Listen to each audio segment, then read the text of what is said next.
Welcome to the Johnny Dell Football Academy podcast on the channel that's trying to answer the whys and hows of the game by talking through and dissecting game film and diving deeper to explain why the X's zig and the O's zag. I am Adam Marino, joined by Mr. Johnny Dell, and we are reminding you, as always, the most fun way to watch is on YouTube, where we go live. There you can comment into the live show. Be sure to hit the notification bell and turn on your notifications so you can be a part of the conversation. We also stream live on Facebook and X. Also, the audio versions are always found on Spotify, Apple, wherever you get your podcasts. Now, if you are live with us in the chat, it's probably because you are subscribed, you've hit the notification bell, and turned those notifications on. So, when sharing with your friends, be sure to let them know. We also love to hear from you outside of our live show. Email us at johnnydellsfootballacademy@gmail.com, and you can always check out the website jfa49.com, as it is the most fun way to support the channel. Also, the way we boost the chat and boost the algorithm is to type out hashtag. And my camera knows it's a Monday. Johnny, will you take it? I'm working on it. I am working on it. He's working on it. That is the my greatest opening we have maybe ever had. Yeah. Is to come away with the intro video, Adam starts speaking, and he is nowhere to be found. Just try unplugging your camera and plugging it back in again. It's like the old, if anybody know the old British sitcom, The IT Crowd, they had a running gag. Just try turning it off and on again. Just try turning it off and on again. That usually works. Thank you so much to the crew. It is in the chat. You are hitting the hashtag JD49. Yes, Hugo, game day nachos are on deck. At some point, we start around this time. My wife and I start missing the game day nachos. And one day it's like, you know what? We need to get some nachos in the house. So maybe very soon that'll be happening. But this is a good morning. This is post-draft. This is the time that we have been waiting for a while. The draft has come and gone, and now we get to really think about and look at all these new shiny toys, the new 49ers, the newest young kids that we get to cheer on and celebrate being a part of the San Francisco 49ers. They added a bunch of kids, added, I think, 7 more undrafted free agents. They added few. They still have some spots open. They invited a bunch of kids to their rookie mini camp to give a tryout to see who are going to be the last few roster spots for the 90-man roster. So we will know what the 90-man roster is hopefully within a couple weeks here, and get to look at that over the next 3 months. This is the last great hurrah before the big lull of the off season, as May and then early June, you get the OTAs and mini camps. Not a lot that comes out of those as far as news. It's usually just, hey, they had these guys may have looked good. There's some buzz about them, but we don't really know anything until real football gets played again. It's wild to think that actually more time stands between now and training camp than was now and the end of the season when the Super Bowl happened. It does also remind us of how fortunate we have been for the last 3 seasons before this of watching the 49ers go deep in the playoffs. That you were reminded for the first time in 5 years how long these off seasons are when you don't go to the playoffs. They are very, very long. Because it feels like it has been forever since we've watched the 49ers play some football, and especially some meaningful football. But we are here, and we have the draft picks. How did you feel after the 3 nights of the draft there, Adam? We tried to get you on the live stream with Dre during the first round. We did the first 11 picks. Adam's camera just does not want to cooperate this morning. When you asked me, okay, and now it's using the other, it's going back and forth between other cameras on its own. So like This is a now look, like hilarious look. how like look yeah. So like It here I just am appears now trying to Adam adjust the peeking other over one. the top of The the gray laptop. wall. Yeah. Um, Like this my is goodness. awesome. Okay. So as I adjust this, I will say that Andrew getting um a phone call. Look at all this, man. Yeah, yeah, that is okay. Like boy. We are a mom and pop shop here. yeah, welcome to episode 215, but you would think it was episode 1. Yeah. Um I don't know why While my Adam's camera's getting doing that. his camera and stuff set back up, do want to give a big thank you to Rob Stats Guerrera from the Gold Standard podcast. They have we have come to an agreement that is not much of an agreement. It's more just we want to cross pollinate and provide different perspectives and different analysis coming at you every Thursday. I'm going to be on the Gold Standard podcast. We did that in kind of that way last week when I hopped on for a reaction to the number 11 overall pick, Michael Williams. So every week now on Thursdays, I'll be joining you with Rob. We'll be getting together and having a lot of good times there and talking a lot more 49ers football. So you can always catch us over there on Thursdays. And then obviously we still have Mondays and Fridays here with the wonderful shiny dome Adam Marino to always kick us off and hide behind laptop screens. So Yeah, I we have a now lot of great hopefully we're things there. good. Yeah, that's super awesome. I want to tell you a little bit about today's show and about this channel. We're gonna get into all of the picks, a small dive, and then we're gonna do a deep dive on each player. So make sure that the notification bell is checked so that you know when we go live, so that you can check in with us. Because I see in the chat there's already some requests on a deeper dive as Callie Young checks in and says, "Please tell us more about Connor Colby." We're gonna do a deep dive on all these players. We're gonna do a small dive and just do an introduction. Also, for all things draft, be sure to check out the latest episode of Sports Idiot Nation, because myself and the usual suspects check in with all things draft and all things NBA. Will Jimmy Butler play tonight? That's a huge thing. So but as far as today, let's get into, because we have a lot to get through. We're going to go through quickly these players, and I'm going to take us through just in order of how they were drafted. I was very excited.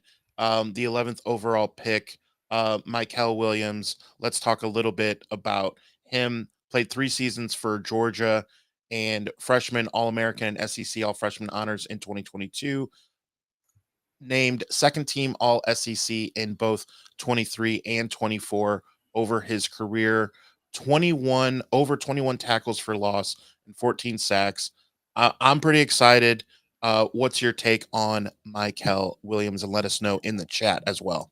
Yeah, I mean, we talked a lot about this Friday morning. I'm a big fan of Michael Williams, and I think when you really start to put this whole draft in perspective, one thing that it's very clear, kind of just really thinking about the year-to-year drafts of Kyle Shanahan and John Lynch, for better or worse, and this isn't meant. I'm not saying this as a criticism. I'm just saying this is what it is is that they tend to be very reactionary.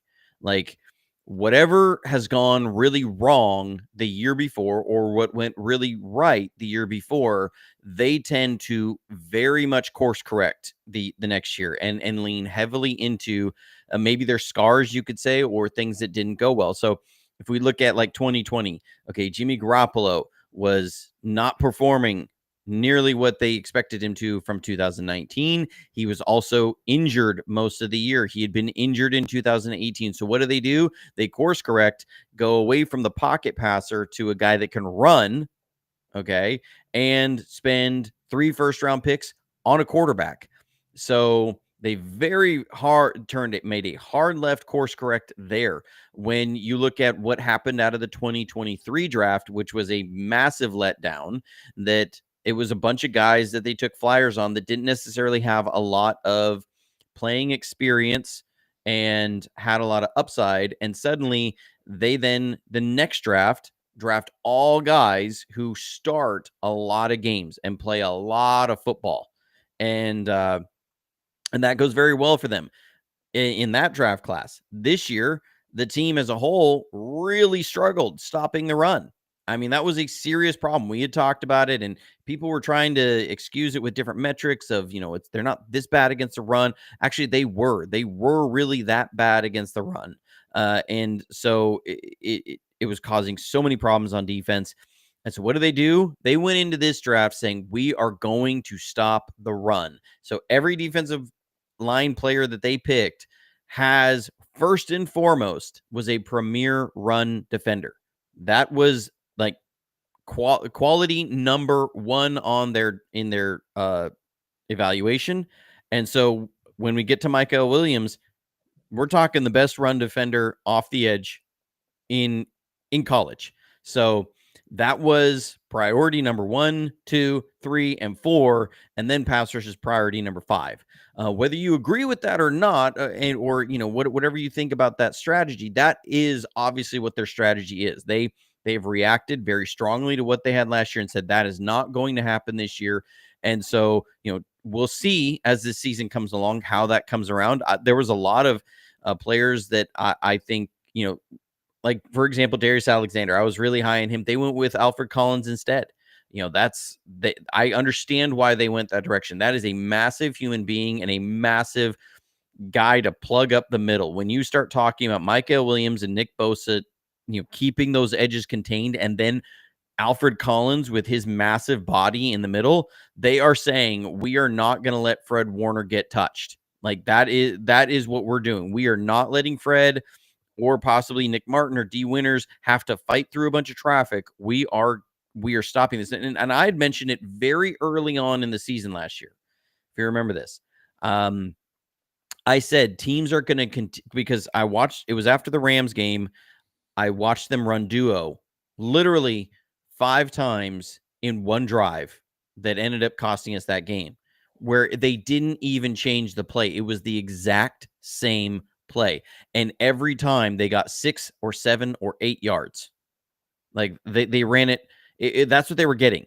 And I said teams are going to see this and they're going to keep running duo at us until we prove we can stop it, which to stop that, you have to have we don't necessarily play 2-gap, but you still have to have defensive tackles who will eat up double teams against duo, because it's about double teams, moving vertical, and then peeling off and getting your linebackers. And we could not stop that. And it happened all season long. When we played against the Bills ran duo at us over and over and over again. Every team that we lost to ran duo at us heavy. The 49ers came in and they said, we are not going to allow that. And so, when you see, again, Alfred Collins, CJ West, Michael Williams, they are getting run defenders that they are going to make sure that they have 3rd and 7s, 3rd and 8s if teams want to run the ball twice. Yeah, a statement was made, and a couple statements here were made. John Kimball says, does Brendel have compromising picks of Shanny or what? They should at least taken a flyer in the 7th. I mean, we did get an offensive lineman. We will get to him as we get down the line. But yes, let's speak to that just for a minute, at least, Johnny. As far as the offensive linemen who were available, who were not selected, and we stuck with defense, or we stuck with some shiny toys, maybe, and at the running back and wide receiver position instead of O-line. Yeah, I mean, this was clearly a draft for need when you look at everything. And by need, I'm meaning they needed starters. They needed certain roles absolutely filled, because there's no one on the roster right now that could fill that need or role. So when they were looking at Jake Brendel, I think in this, I think it's more of a situation they're going, okay, he's a mid-level center when he's on his game. Are we going to get an upgrade at that in the 6th or 7th round? I don't think so. So they're going a different direction. That they said that they had some guys on their board that were different slots, but they clearly, we had talked about this for a long time. They had to come away with 2 defensive tackles. So the 2 defensive tackles came in there. They had to come away with a linebacker. They had to come away with a nickel guy. We knew all of these things coming in. They had to come away with an edge. So when you look at those 5 spots, like it is hard to say, okay, I'm going to create a new hole or leave one completely unaddressed with, by moving on from Jake Brendel here. While I am no fan of Jake Brendel, I also look at it and I can understand why they went this direction. And Brad and I, Brad Graham and I, we had talked about this along with Steph and Wayne at the Senior Bowl, was that we really did not expect the 49ers to pick an interior offensive lineman in the first 3 or 4 rounds, just because of the way their needs were shaking out. And we knew we were talking, they were like, the fan base is going to go nuts. And none of us were necessarily happy with Jake Brendel, but we're also going, your second defensive tackle, like getting somebody there over Evan Anderson, maybe as a starter, is more important than trying to upgrade Jake Brendel as a starter.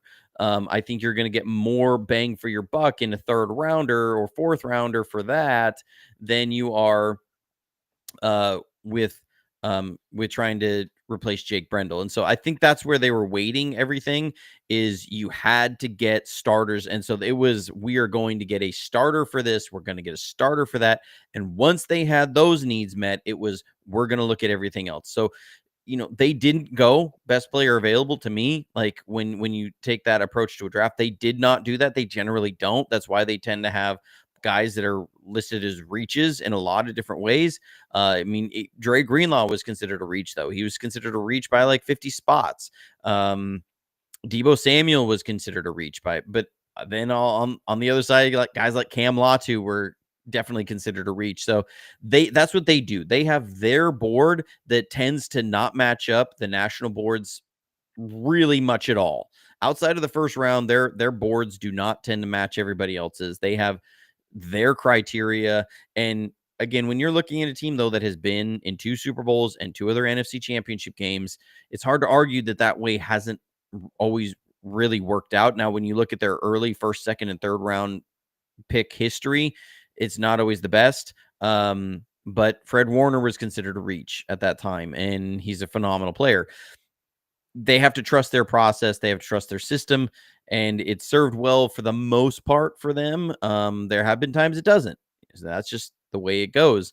So, but we could see that. I do think that what pushed the CJ West draft was the moment Jamari Caldwell went off the board, because when you look at West and Caldwell, they are very, very similar players, And we had been talking about Caldwell on the show for a long time, and I kept saying I didn't think he was actually going to be there at 118. Like every time we do a mock draft and he would be available, I would always say, I don't think he's going to last that long. I don't think he's actually going to get there. And he didn't. He was picked much higher by the Chargers. So good on Jim Harbaugh for going and getting that kid. I think he's going to be phenomenal. I would say the Giants came in with a great draft. They went and got Abdul Carter. They got Darius Alexander. Everybody knows I was super high on him. They got some other dudes. Scatabo. They got Scatabo, and they really nailed this draft. Their D-line is going to be absolutely stacked with that. Yeah. The Titans, bully for them. They had a great draft. They went and got Cam Ward. They picked up Femi Oladejo with the number 60 overall pick. And again, that was another guy I kept saying was gonna go higher. Like that it was just so much there. And I know there was getting pushback from people. And I kept saying he just has all the measurables, all the physicals. He makes sense. He got so much better at the end of the season. He was so good at the Senior Bowl. This kid is gonna go high. It was Cam Ward and then Femi was the Titans' first 2 picks. They're at 60, and then they went and got Jackson Slater later. Those are 3 home run picks for them. So good for them. But in all of it, I think that's where I'm trying to get to. Yeah. Of course, my shiny dome. Thank you, Lisa, for pointing out the most unenthusiastic celebration ornament. I've been shaving my head in the shower. Thanks, Lisa, for the shiny 15 dome. years. For 15 years, I've been shaving my head in the shower. It's like I don't even think about it.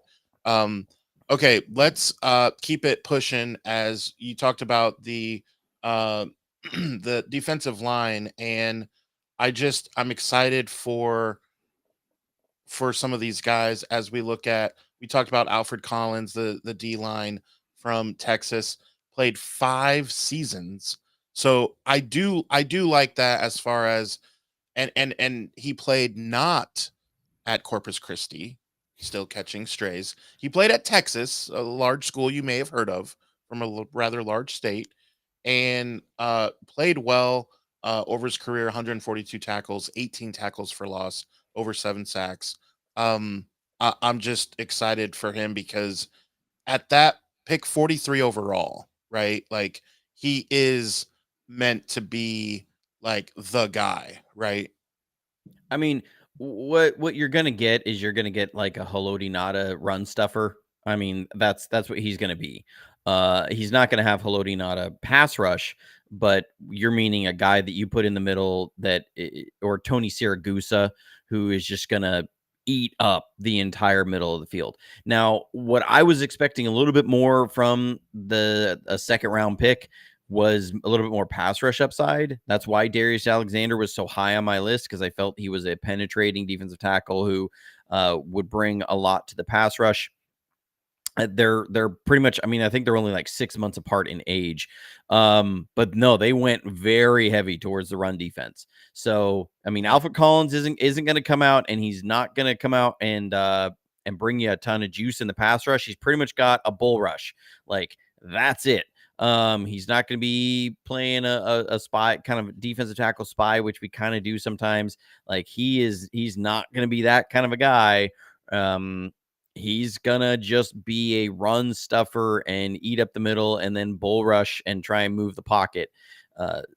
So you know, like I was kind of just, it was a little bit more. I thought once they picked Micah Williams that meant they were going to go a little bit more pass rush from their defensive tackle, but they didn't. They went even deeper into the run defense. Yeah, they made a statement. I wanted Darius Alexander for a whole separate reason that we never discussed that I will let you in on. Johnny, do you remember the name of the city that I live in now in Indiana? Yeah, Fort Wayne. Do you know where Darius Alexander played his high school football? I'm guessing Fort Wayne. Bingo, Wayne High School. I live about 22 minutes away. And how cool would it be to have a local guy in the city that I've lived in for 30 years? You have Jesse Bates from Fort Wayne. We have all these guys, Tyler, many players from Fort Wayne as Zach checks in. But the consensus 49ers needed a huge D upgrade. Their defense looks to be hugely improved. I can't be angry at this draft. Their starting O line really doesn't look terrible, and this would include Burford as potential swing tackle. 2 new ones also. Thank you, Zach, of course. Yeah, absolutely. I mean, look, we knew that their defense was not good enough last year. It wasn't good enough the year before. They tried to go with this kind of mismatch of I think the Malik Collins experiment really showed them like we can't bring in a defensive tackle that has a high pass rush win rate that can't hold up against the run, because at some point they may be pressed into frontline service, and so they have to be able to stop the run. And I talked about it on film all last year. I know the players were not dogging him and stuff, and they'd say, Malik's playing great, Malik's doing great. He was clearly not good enough against the run. I was watching him getting moved around on that defensive front all the time. Malik Collins was a big reason why our run defense was not good enough. And so they said, we're not going for the pass rush guy. They have to be able to stop the run first and foremost, the end. If they can't, they are not on our board. They're way down the board. So yeah, I mean, it absolutely was. And I like Zach said, I can't be angry about this draft. There were some other guys that maybe I was a little more jazzed about. Yeah, but I can't be angry. I understand the reasoning behind every one of these. And I've actually felt better about it now that I've been able to watch some film. I watched like 6 or 7 games between Thursday and Saturday night, so I had to tap out yesterday. I was like, nah, I can't watch any more games. Watched a lot of football on these kids, but I watched games on Nick Martin, Siegley, and Stout. I wanted to see who are these kids. I got a ton of film on CJ West to dive into, so I can't speak too much about what I've seen on his tape. I've just seen some of the numbers, but we'll get into it more for yeah. sure. Like, again, remember to stay locked in with us because we're going to go through a deeper dive. Let's get into you mentioned Nick Martin and Upton Stout. Those were the next picks. And a cornerback. Finally, we were all linebacker and lineman for the first little bit, and then we did get a DB, Upton Stout, from Western Kentucky, which means I don't know much about him. Yeah, small school kid. We'll start with Nick Martin. Definitely, I mean, the thing that jumps off the tape is closing speed. Closing speed, chase down speed, sideline to sideline speed. This is a kid that can flat out will run and go tackle.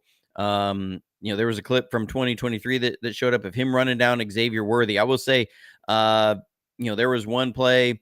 He pretty much, a running back got loose, took off down the field. It was on the opposite side of the field, so it wasn't on him, but he turned to run, and he was the only one gaining ground on that running back out of his entire team. Like his long speed was faster than any other DBs, any of their other linebackers. So the kid can flat out run. When he comes to hit, he comes to hit. So he brings that speed and closing speed and wants to be violent at the point of attack.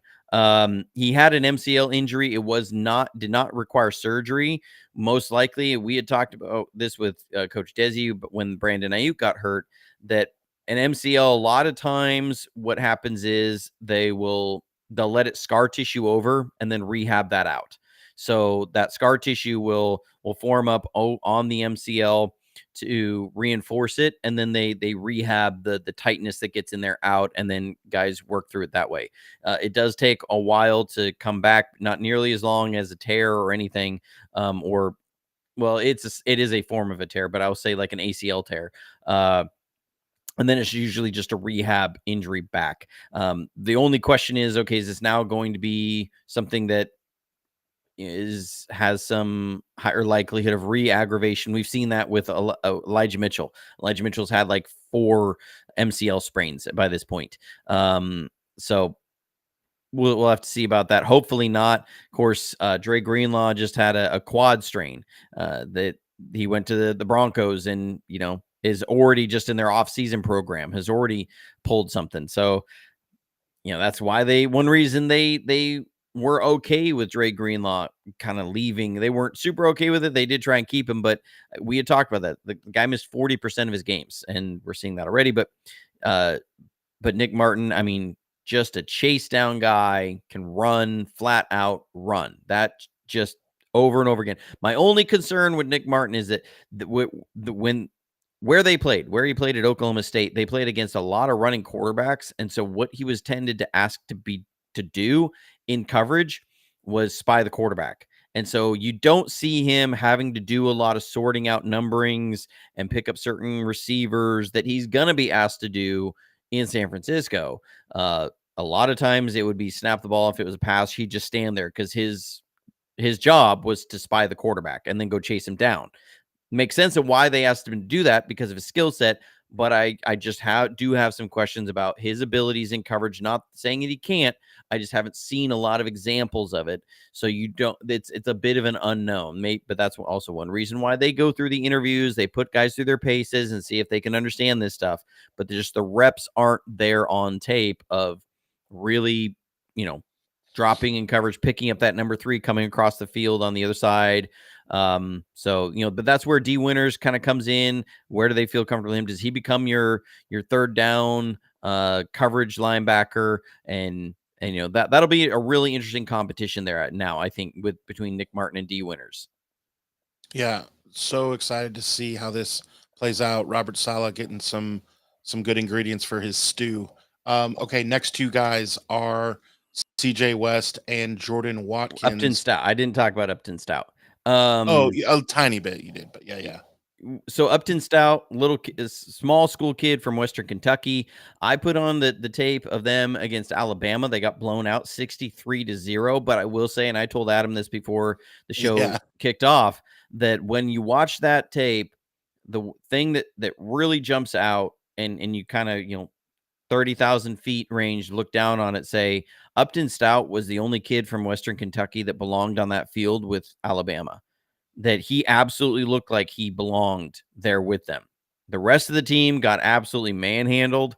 Cheeks. But I mean, look, their offense also, I think, had a couple pick sixes or fumbles return. I can't remember exactly what happened there because I didn't watch the offensive side, but it would just be like it would go from 21-0 to 35-0 next thing you knew.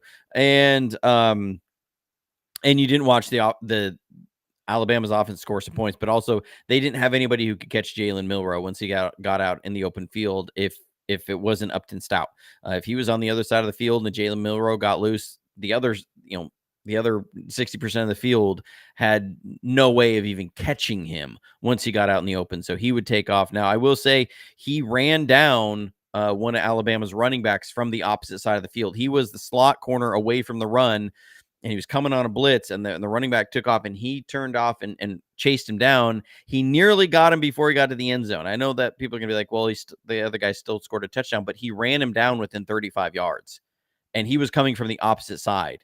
And this was Alabama's starting running back, and he ran him down, tackled him from behind. Again, chase down speed. He's there. I will say, he's listed as a corner, kind of that nickel guy. That's what Jed had tweeted about, nickel for your thoughts, right before he was drafted.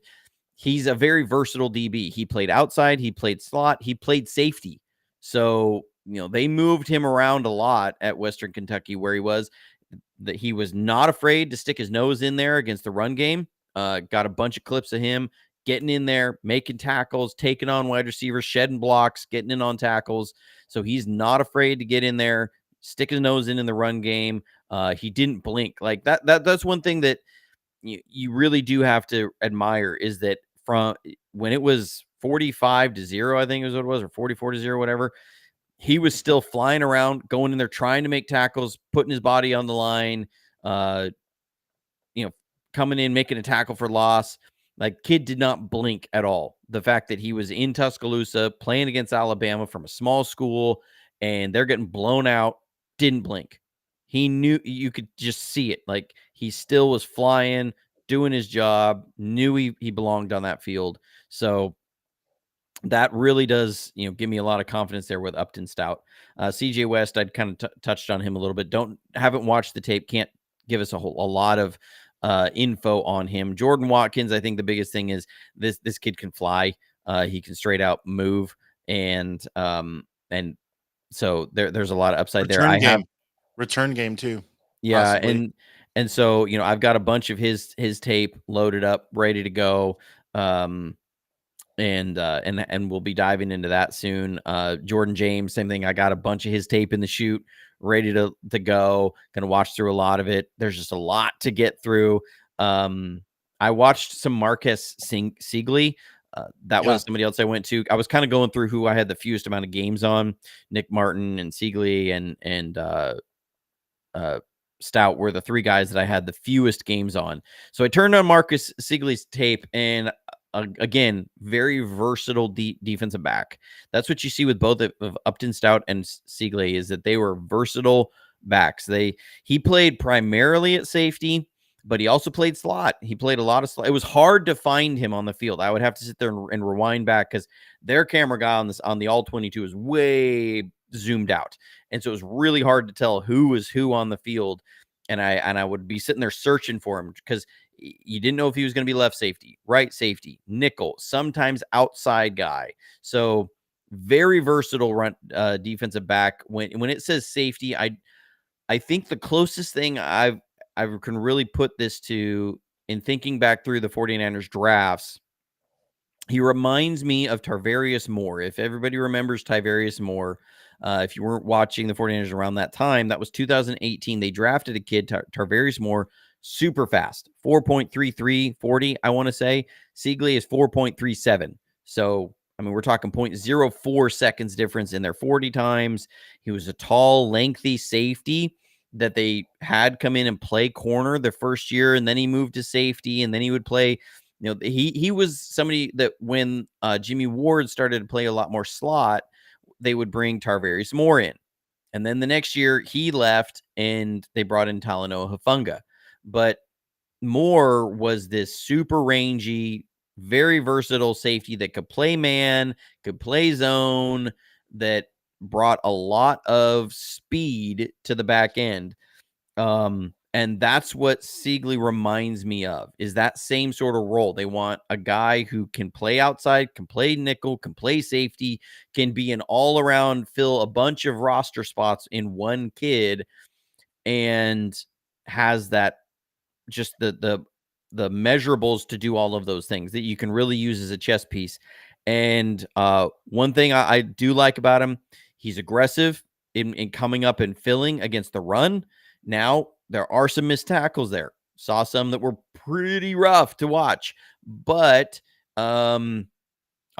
his overall, though, his open field tackling was really impressive. It has to also be put into the context of that he had to do, because of Kansas State, he had to do a lot of open field tackling, which is the hardest thing to do. There was one play, I put it on my X account, that really impressed me. They were goal line.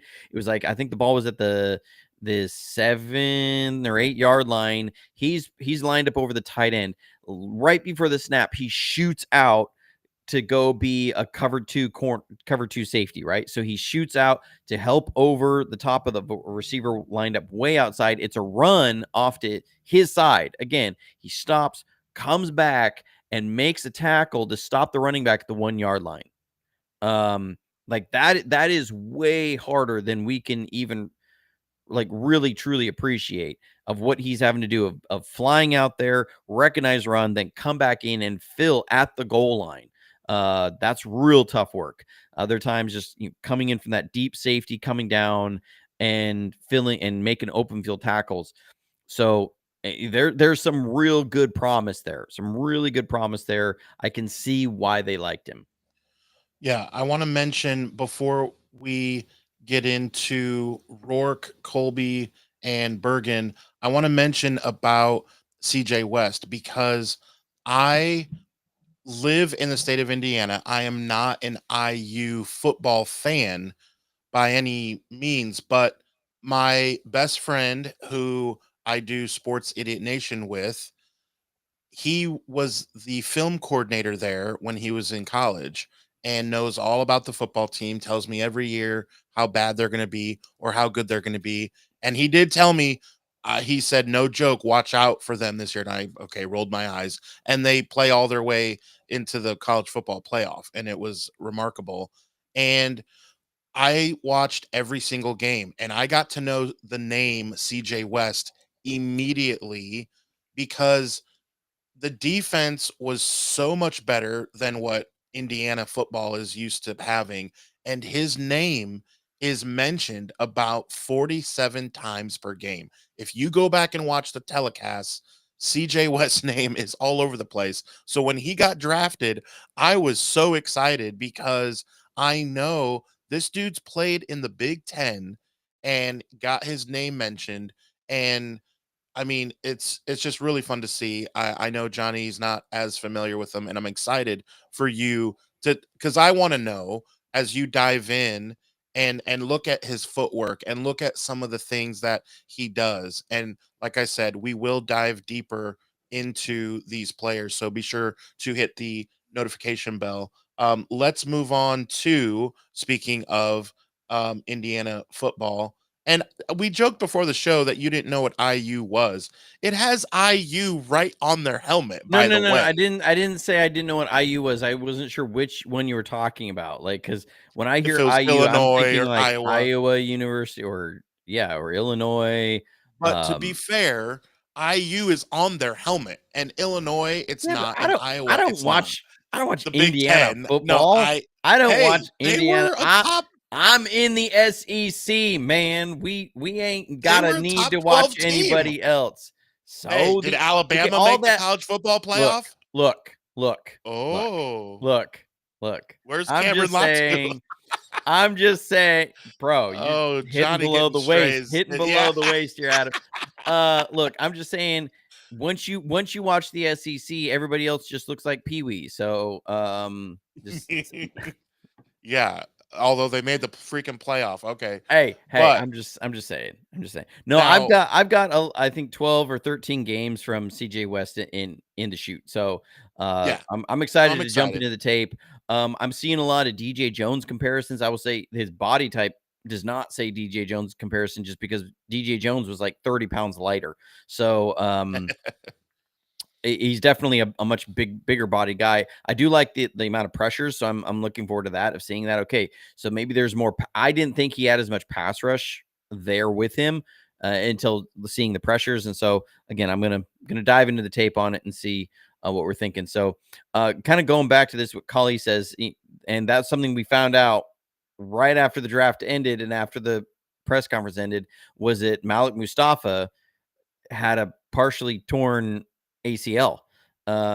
Really, it was he had partially torn the reconstructed ACL, the graft that he had done in his knee, because he tore his ACL in 2022, and it was something that nobody knew about. And all of a sudden, it was like it dropped. Nick Wagner had put this out there that had happened, and that his status for the start of the 2025 season was most likely up in the air, and that he probably wasn't going to be back till mid-season. But I will say that, it was kind of one of those, oh my goodness, the injury bug is already hitting us. That he had gotten hurt in the last game of the season against the Cardinals last year. What it turns out from Malik Mustafa's own mouth is that somebody had put that on there, and then he quote tweeted it and said, "Nah, man, mid-season is wild." And so he's saying it's definitely going to be before mid-season. Uh, and then his mom, I think, had posted that he should be ready by the start of the season. That it should be, maybe that he'll probably even be ready by training camp. So we don't know the extent of exactly what it was in his knee. It's obviously not a fully torn ACL. That they're not having to do ACL reconstruction with a graft, so it's something to repair that. I wonder if it's almost an internal brace, sort of a thing that they went in and did. But you can also see the 49ers went out and got a couple free agent safeties, and so I'm not sure Siegley, however we say his name. We'll have to hear from the Sigley. horses. Oh my goodness. If he's really going to be starting for those things, I think he brings a lot of special teams promise, and he's a developmental player at that position going forward that I think can push Jair Brown. That's what I think is Yeah, where it's going that'd to be be, and great. also it's gonna create some competition there. I think it's going to be between Siegley and Stout for that nickel position. I really do, as far as a third safety there. So yeah, that's where we're at with those guys. Curtis Rourke, I'm interested to watch the film. It's going to be a little hard to judge his footwork because apparently he played the entire season on a torn ACL last year. Pretty So, incredible. I Yeah. mean, that's wild. I mean, there's incredible feats in sports, but playing an entire season on a torn ACL, I mean, dang. All Yeah. right. So just when you watch, make sure you take that, for what I it's do worth, think that because it does make more sense for me, because I'm going, okay, this is a guy that they see as a developmental quarterback to be maybe number 2 or number 3 next in 2026, right. that they can trade Tanner Mordecai or Mac Jones. You use those guys as trade fodder to pick up some more picks and flip those. You get a high ceiling quarterback that you're getting at a discount price, who is almost surely going to get stashed this year. I mean, he had ACL reconstruction then in like the end of January. So he's going to start the year on the pup. They're almost surely going to end up stashing him on IR. So Yeah. they'll do some roster maneuvering to make that happen, but he's going to get stashed. I mean, he's their red shirt guy. They always redshirt at least somebody. So Right. Curtis Rourke is the redshirt guy this year. For this year. Yep. All right. So that's done. And then the 249th pick overall, and um, in round 7, uh, we finally get an offensive lineman, and then 252 overall in Junior Bergen. What can you say about offensive lineman from Iowa? So Connor Colby from Iowa, I will say, I wasn't 100% sure what to really think about him. Just give me 1 second here. As I get this. So I'm going to try and put this in here. Nope, that didn't work. That I was like, okay. Don't know a ton about this kid, but I started to dive into him, and the first thing that jumps out is the kid's RAS, or relative athletic score. One thing that we had talked about with Jackson Slater was how good Jackson Slater's RAS score was. Hit Connor Oh, Colby, really athletic guard is what we're seeing. So hand size, big hand size, decent arm length for a guard at 32 inches. The height is there. The weight, he's about where you want for a wide zone guard. The bench press, that's not as important in our system, but it's again, it's mid. What you really see is over here on the 10-yard split, 20-yard split, and 40-yard dash. All greens if you see that. yeah. Those are the scores that matter So so he can much pull. for He us. can get out Okay, and the pull. short shuttle. Short shuttle is a huge one for them. That is the ability to move and change direction out in space. So what these three things tell you, and then the broad jump, that tells you what the broad jump really tells people is explosiveness, is ability to get that first two steps, right? Is how explosive you are to move your weight. So when we see this from Connor Colby, we're saying this is a kid that can get out and move.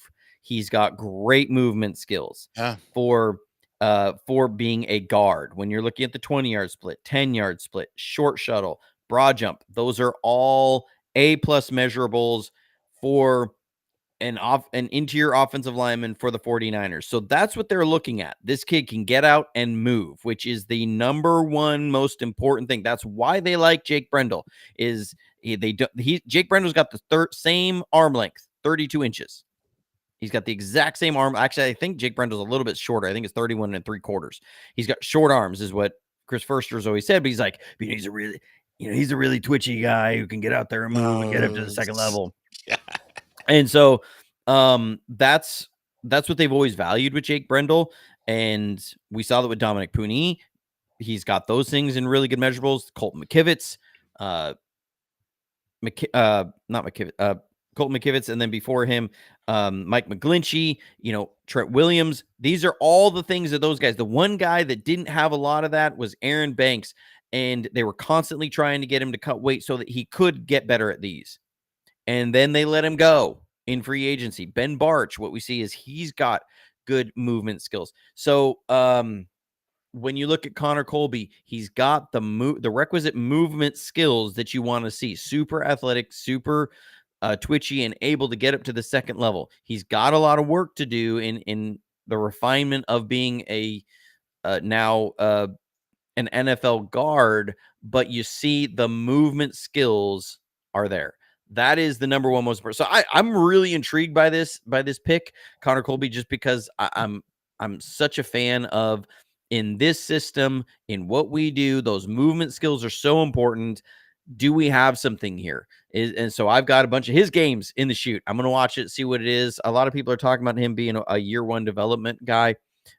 Possibly, we could also be looking at this year's Dominic Pooney. We don't know yet. So Yeah. and I think he's somebody that could play center. He's got similar measurables as far as height, weight to Jake Brendel and an arm length. So that won't be something in the way. It's going to be, can he handle all the mental side? He's got the movement skills and all that. So really intrigued by the Connor Colby pick. It was one that I was like, all right, really? And then I went, okay, no. This makes a ton of sense. This really does make a ton of sense. Yeah, I honestly wish that we would have had another pick like that, because instead we went wide receiver. What do you know about this kid out of Montana? I was at first not super excited about it, just when I looked up some of his measurables, because I figured a 7th-round flyer that you were literally going to get that a flyer at only 184 pounds. But I did see then that he's a big time return kid. Like, he's got a lot of upside as a returner. I think he scored like 9 touchdowns in different returns in college. So he is an accomplished return guy. I think this is total special teams pick. The NFL is trying as hard as they can to make the kickoff and more like a real football play. Right. And you had Deebo Samuel, who's returning a lot of kicks last year. He's not there. So this is somebody that I think is you bring in to be your punt returner, to be your kick returner, because your kick returner now is more important than I think it maybe has ever been. If you had a great return guy, that was a bonus. But if you didn't, it wasn't making that much of a difference to you. Like, if you had an return guy versus a pretty good return guy, it really wasn't making that much of a difference. Most teams it was down to, how their blocking was, or their special teams coverage. And you were going to have like 50% of your kickoffs are going to be touchbacks anyways. And then last year, that percentage was going up even higher. You were getting like 70 and 75% touchback. So your kick returner didn't mean a whole lot. The NFL made some rule changes. They moved it. It's going to be a shorter. They moved the touchback to like it was back to the 25 instead of the 30. So, and I would not be surprised if next year is back to the 20 in 2027, that they want this to be basically a football play. They want it to be a real football play. So getting a guy who can do that is now very valuable on this team. I mean, I think returner is at this point seriously going to be like, you have long snapper, kicker, punter, returner, that those are going to be 4 special teams roster spots that are just exclusively that. I think that what they should have done this year, and then they need to look at it next year, is adding that is expanding the roster to at least 54 to accommodate that. I think that makes the NFL better. Yeah, if he ends up having like a Ted Ginn type of return game, I mean, shoot, I'll take that. I mean, we loved Ted Ginn as a returner. If he would have stayed healthy, maybe we wouldn't have had to worry about someone. I won't even mention his name on today's show. So that is the the kid players. that did get drafted in the 3rd round. Yeah. So we went through all these guys at a 30,000-foot view.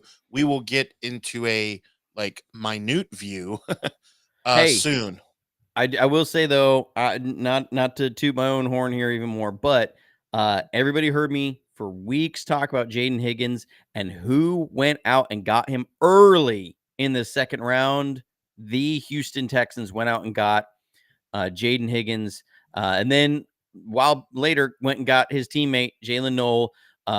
But everybody's comparing Jaden Higgins coming out to Nico Collins, that they got 2 monster receivers. I texted a buddy of mine who's a huge Texans fan. I even texted a Texans content creator. I was like, dude, I love Jaden Higgins. I'm so stoked that you guys got him. I will say I'm really irritated that the Chiefs got both Omar Norman Lott, or they got Omar Norman Lott. They got Simmons, the offensive tackle, and they went and got Jeffrey Bossa. I'm a little irritated about that with the Chiefs. I wanted them to have a terrible draft, and I'm looking at that and I'm like, daggum. Because and what I told somebody else, I said, Norman Lott, I'm not saying he's this player, but the type of player he is a Chris Jones type. Like, he's much more the quickness, penetrator, run, or a pass rusher guy like Chris Jones is. And so the fact that they now have 2 of these guys really irritates me. The fact that they got Jeffrey Bossa, who is one of my favorite linebackers out of this class, really irritates me. The fact that they got probably the best tackle as far as pure tackle in this draft. Yes, he's coming off the torn patellar, but we had talked about it. I think there's not too many concerns about that. Really irritates me. Really not happy that happened. And then the Seahawks went and got Gray Zabel. That irritates me. And then they just recently picked up Jared Ivey as an undrafted free agent. Somebody we had talked about that we really liked. They went and got Jared Ivey. So I knew this was going to be the case going into this draft. I talked about, I'm like, there's going to be teams that I hate get really good players out of this draft. And it's happened. So, I mean, but with that, the 49ers, I will say, just for me, the heat's on them a little bit more because of watching all of these good players that I'm pretty certain are going to be really good players go to teams we hate. If these bigger swings sometimes are, don't work out, then I think there is a legitimate reason to be irritated because there were so many things there. But yeah, So we're gonna get out of here soon, but I was thinking this too, and so Glass City pointed it out. So I'm just gonna put it out there. Why do you speed. think they preferred Martin over Bassa?